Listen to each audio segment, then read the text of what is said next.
we're just about out of time here.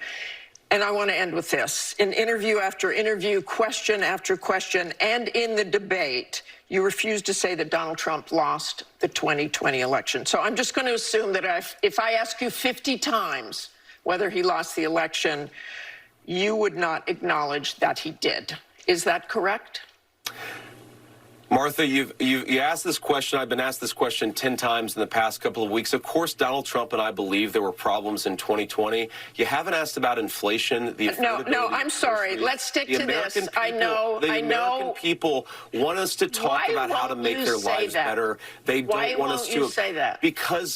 Because, Martha, I believe that in 2020, when big tech firms were censoring American citizens, that created very serious problems. And by the way, Martha, you're a journalist. You represent the American media. Look at the polling on this. A lot of Americans feel like they were silenced in the run-up to the 2020 election. That is such a bigger issue, that fundamental problem, than me and Donald Trump talking about it. And unfortunately, Martha, I don't understand why you won't just say it if you believe it. Won't just say what? That I think the 2020 election had some problems? I've said that repeatedly. Did Donald Trump lose? That's the question, and you know that's the question.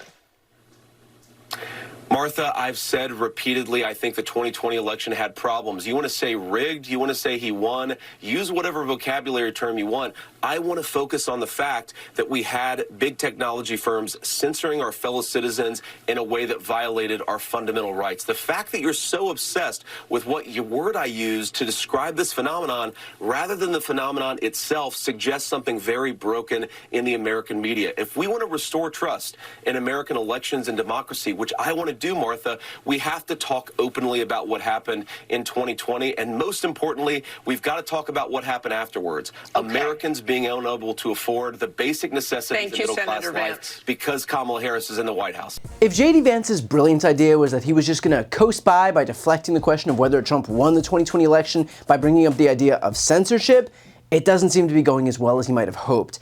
You'll notice that Vance tries to skirt away from answering this question by saying that he's already answered it before, but that is a lie. He's been asked the question before, but every single time he's refused to actually give a response, deflecting to the utterly ridiculous topic of censorship, as if there's some equivalency between Trump refusing to accept the results of a free and fair election and, some random New York Post story about Hunter Biden's laptop, which, by the way, Republican House Oversight Committee investigated, concluding in April 2024 that it did not find wrongdoing by Joe Biden with regard to Ukraine and his son's business dealings. Here's what Vance's previous effort to deflect looks like. In the debate, you were asked to clarify if you believe Trump lost the 2020 election. Do you believe he lost the 2020 election? I think that Donald Trump and I have both raised a number of issues with the 2020 election, but we're focused on the future. I think there's an obsession here with focusing on 2020. I'm much more worried about what happened after 2020, which is a wide open border, groceries that are unaffordable. And look, Senator, yes or no? Okay. Did Donald Trump lose the 2020 election? Let me ask you a question. Is it okay that big technology companies censored the Hunter Biden laptop story, which independent analysis have said cost Donald Trump millions of votes? Senator Vance, I'm going to ask you again.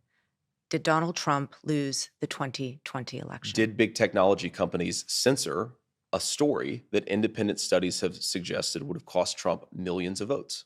And here's the thing, Vance's deflections sound so much like a basic lying politician that of course it's going to be a thing. The guy is trying so hard to slither out of this that all it's doing is drawing it more into the spotlight. This is the Streisand effect on full display. Every time Vance makes one of these bad faith efforts to not answer the obvious question, all it does is highlight even further exactly what he's about. He is a chameleon who will say anything to gain power. And in case you don't believe me, you might want to take a look at what Vance said just a few short years back when he thought it would be more politically advantageous to say stuff like this. I'm a never Trump guy. I never liked him. It makes you think that at a fundamental level, this is sort of a he said, she said, right? And at the end of the day, do you believe Donald Trump, who always tells the truth? Just kidding. Or do you believe that woman on that tape? I cannot stand Trump because I think he's a fraud. Well, I think he's a total fraud that is exploiting these people, who is a total fraud. Like you said, I agree with you on Trump because I don't think that he's the person. I don't think he actually cares about folks. There is definitely an element of Donald Trump support that has its basis in racism or xenophobia. I think there's a chance, if I feel like Trump has a really good chance of winning that I might have to hold my nose and vote for Hillary Clinton. I think that I'm going to vote third party because I can't stomach Trump. I think that he's noxious and is leading the white working class to a very dark place.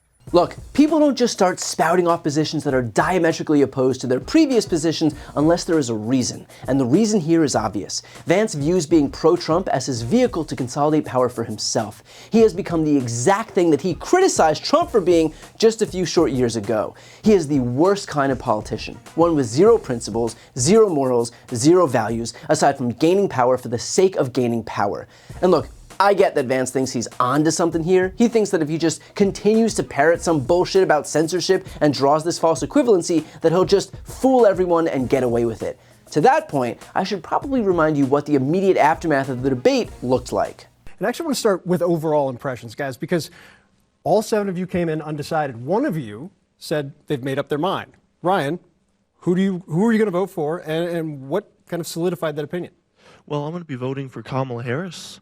You know, one of the stark sort of aspects of that debate that really stuck with me was when they were talking about January 6th and how Mike Pence certified the election, and they were wondering if J.D. Vance would certify the election should Trump lose. And, you know, J.D. Vance didn't really give us a definitive answer, and I'm disappointed in that fact. And I don't think that I can trust someone, you know, with my vote if they're not going to respect it. And why is this backfiring on him? Because we're not stupid. Because when he refuses to answer the question and be a normal human being, we know what that means. We can see what he's doing, why he was chosen, and most importantly, how dumb he thinks the rest of us are by trying to equate censorship on Twitter with an insurrection at the US Capitol. He may frame himself as the slick alternative to Trump, well-spoken, articulate, calm, but behind that glossy veneer, it's clear that the guy is little more than an empty vessel through which Trump can push the same exact election denialism. The reason that Vance was on that stage of the debate, why he's on the national stage right now, is precisely because of how he answered that question. It's not Mike Pence up there because he wouldn't do what Vance just promised to do. Trump's entire VP vetting process was predicated on who would be willing to do his extrajudicial bidding. Vance is putting on full display exactly the reason why he was chosen, and he's made it clear to Trump that his allegiance to the God King is more important than preserving or protecting American democracy.